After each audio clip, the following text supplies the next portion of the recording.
Hey guys, कैसे हैं आप सभी लोग। उम्मीद करता हूँ आप सब लोग बहुत अच्छे से होंगे। तो दोस्तों, आज हम सीखने जा रहे हैं छोटे छोटे डेली यूज इंग्लिश सेंटेंसेस जो आपकी डेली लाइफ में इंग्लिश बोलने में बहुत ज़्यादा मदद करने वाले हैं।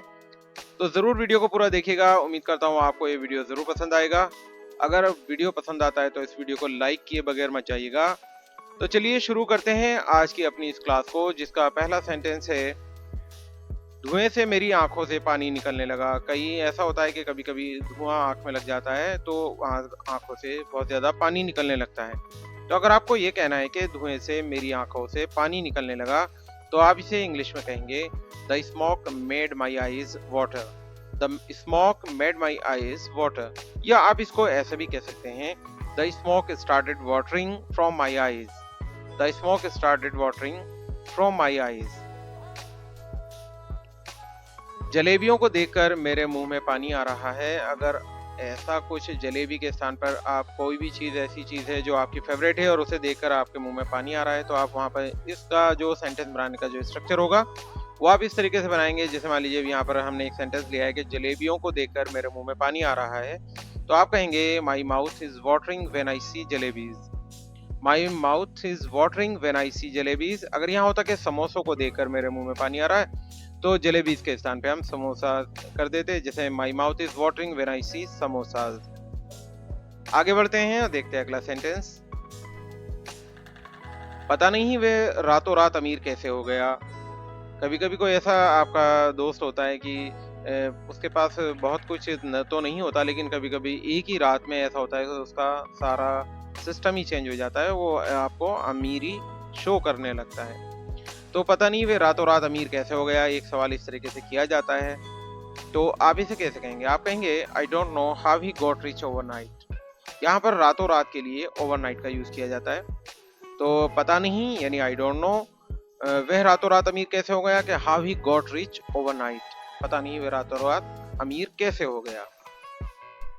अगला सेंटेंस, कृपया अपने जूते हटा लीजिए।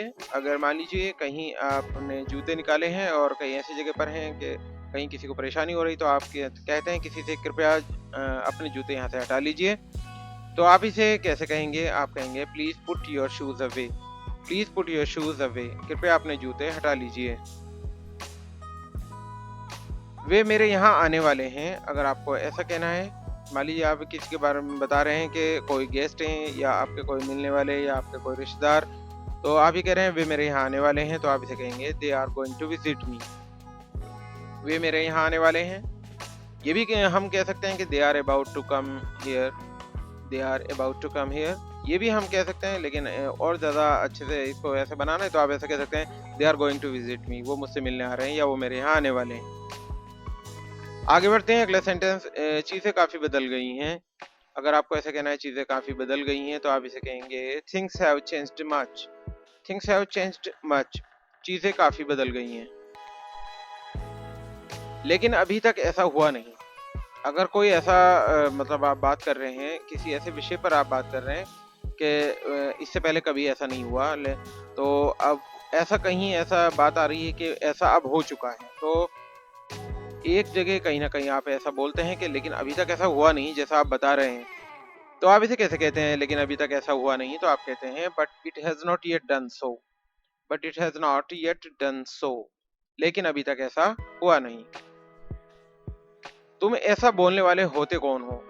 आप किसी को ऐसा कह रहे हैं कि तुम ऐसा बोलने वाले होते कौन हो, तो आप इसे कैसे कहेंगे? आप कह सकते हैं who are you to say this. Who are you to say this. या आप ये भी कह सकते हैं कि what right have you got to say like that. What right have you got to say like that. इस तरीके से भी आप जो है सेंटेंस को बना सकते हैं। वो हमेशा खरी खोटी सुनाती है, तो इसको आप कैसे बोलेंगे इंग्लिश में? आप कहेंगे she always speaks harsh. She always speaks harsh. वो हमेशा खरी खोटी सुनाती है। एक बार पापा को इस बारे में पता लग गया ना, तो वो मुझे घर से बाहर फेंक देंगे या घर से निकाल देंगे। इस तरीके का मान लीजिए कोई आपका कोई दोस्त है और मान लीजिए वो आपको किसी बुरी बात के लिए अपनाने को कह रहा है। मान लीजिए कि आप सिगरेट पीने के लिए कह रहा है, तो आप उसे कह रहे हैं कि एक बार पापा को अगर इस बारे में पता लग गया ना, तो वो मुझे घर से बाहर फेंक देंगे। तो आप इसे कैसे कहेंगे? आप कहेंगे dad will throw me out of the house once he gets to know of this. यानी जो भी काम वो आपका दोस्त या कोई भी है आपसे करा रहा है और आप उससे ये बात कह रहे हैं कि एक बार पापा को पता चल गया तो मुझे घर से निकाल देंगे, तो आप उसे इंग्लिश में इस तरीके से कहेंगे कि dad will throw me out of the house once he gets to know of this. एक बार अगर उन्हें पता चल जाता है तो, या पता चल गया तो। आगे बढ़ते हैं। तुम ऐसा काम कैसे कर सकते हो? जैसे मान लीजिए कोई किसी से आप ये कह रहे हैं कि तुम ऐसा काम कैसे कर सकते हो, आपको उससे उम्मीद है कि ऐसा तो ये कभी कर ही नहीं सकता है, तो आप उसे कभी कहते हो तुम ऐसा काम कैसे कर सकते हो, तुम तो इतने अच्छे परिवार से आते हो, तो तुम ऐसा इतना घटिया या इतना नीच काम कैसे कर सकते हो। तो आप इसे अगर इस तरह से किसी को कह रहे हैं तो आप इंग्लिश में कहेंगे how could you do such a deed, how could you do such a deed, तुम ऐसा काम कैसे कर सकते हो। चाय से मेरी जीभ जल गई। कभी ऐसा होता है इत्तेफाकन कि आपको बहुत ज़्यादा खौलती हुई है यानी गर्मा गर्म चाय आपको दे दी जाती है और आप जल्दी जल्दी में उसको पीने की कोशिश करते हैं, तो पहला सिप लेते हैं तो क्या होता है कि जीभ जल जाती है, यानी कि उसका टेम्परेचर जो होता है चाय का वो बहुत ज़्यादा होता है जिसकी वजह से जीभ जल जाती है। तो आप कहते हैं कि चाय से मेरी जीभ जल गई, तो आप इसे कहेंगे the tea burnt my tongue, the tea burnt my tongue, चाय से मेरी जीभ जल गई। ये मेरे पास के रिश्तेदार हैं, तो ये मेरे पास के रिश्तेदार हैं, यानी ये मेरे करीबी रिश्तेदार हैं। अगर आपको किसी को इंट्रोड्यूस कराना है कि ये मेरे करीबी रिश्तेदार हैं, तो आप इसे इंग्लिश में कहेंगे they are my close relatives, they are my close relatives, ये मेरे पास के रिश्तेदार हैं। अब अगर आप ये सोच रहे होंगे कि अगर मान लीजिए ग्रामर टू ग्रामर आप बना रहे हैं, यानी कि वर्ड टू वर्ड आप बना रहे हैं, तो ये के लिए आप सोच रहे होंगे कि दे क्यों लिख दिया, ये के लिए तो दीज होता या तो यहाँ पर देखिए, यहाँ पर ये मेरे पास के रिश्तेदार हैं, ये रिश्तेदार का ये एक प्रोनाउन के रूप में दे को यूज किया गया है। यहाँ पर जो इंडिकेट किया जा रहा है तो वो यानी जो रिश्तेदार हैं उनको बताया जा रहा है। तो यहाँ पर ये जो होता है they are my close relatives, ये मेरे पास के रिश्तेदार हैं। और यही बात अगर हमें ऐसे कहनी हो कि ये मेरे दूर के रिश्तेदार हैं, तो आप इसे कैसे कहेंगे? आप कहेंगे they are my distant relatives, they are my distant relatives, ये मेरे दूर के रिश्तेदार हैं। वो अपनी नींद पूरी कर रहा है। अगर आप देख रहे हैं कोई सो रहा है बे टाइम, यानी बेवक्त सो रहा है, तो वो अपनी नींद पूरी कर रहा है। हो सकता है कि वो रात में ज़्यादा काम कर रहा हो कहीं, या पढ़ाई कर रहा हो और देर तक उसे फिर सुबह को नींद आ रही है, तो आप कहते हैं वो अपनी नींद पूरी कर रहा है। He is catching up on his sleep, he is catching up on his sleep, वह अपनी नींद पूरी कर रहा है। अगर मैं कोई गाना सुबह सुन लूँ तो वो पूरे दिन मेरे दिमाग में घूमता रहता है।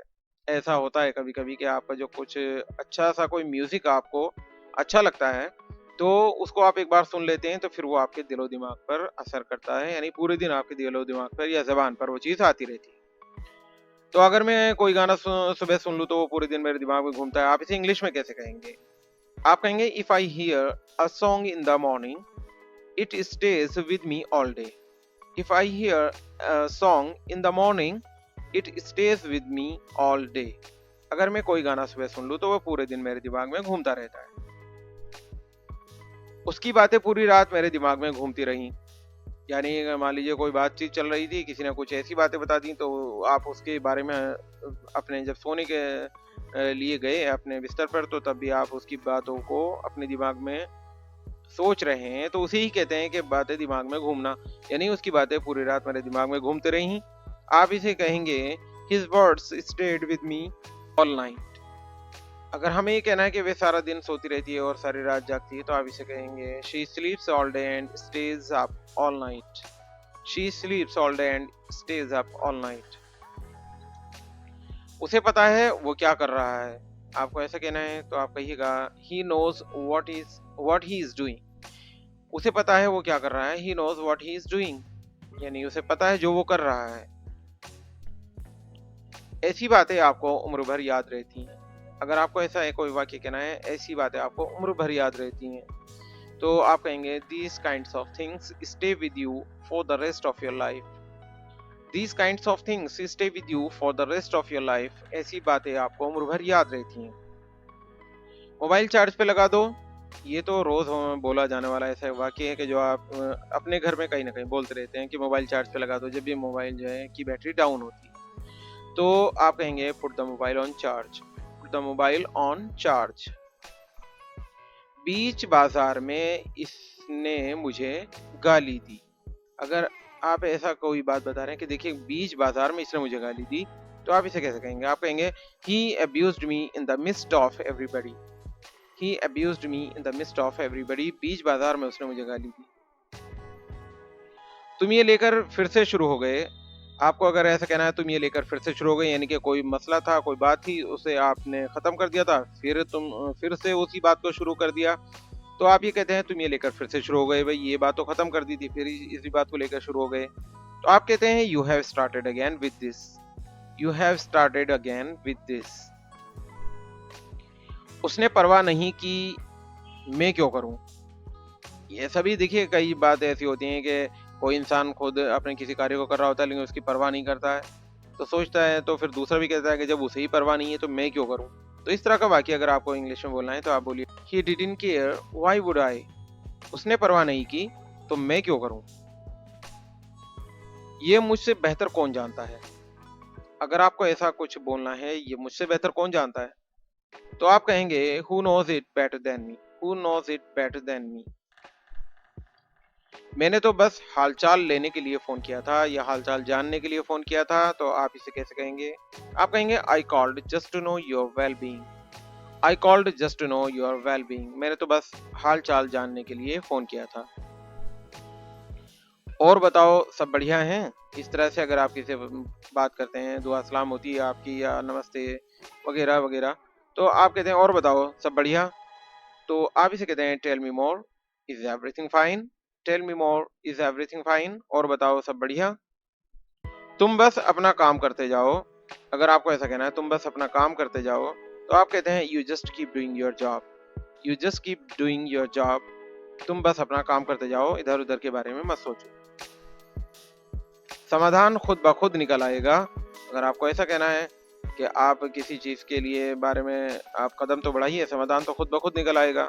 आप को अपनी जो कहते हैं कि आप अपनी सोच को पॉजिटिव रखिएगा तो समाधान खुद ब खुद निकल आएगा। तो आप कहेंगे the solution will find its way. The solution will find its way. समाधान खुद ब खुद निकल आएगा। तो ये थे गाइस आज के कुछ छोटे छोटे useful daily English using sentences. I hope ये वीडियो आपको यूजफुल लगी होगी। और गाइस आप और भी इस तरह की कुछ वीडियोस देखना चाहते हैं तो ज़रूर चैनल को सब्सक्राइब कर लीजिएगा और साथ ही साथ बेल आइकन को भी क्लिक कर लीजिएगा ताकि आपको मेरे आने वाले वीडियोस को मिस ना कर सकें। तो गाइस मिलता हूँ आपको अगली वीडियो में, तब तक के लिए बाय बाय।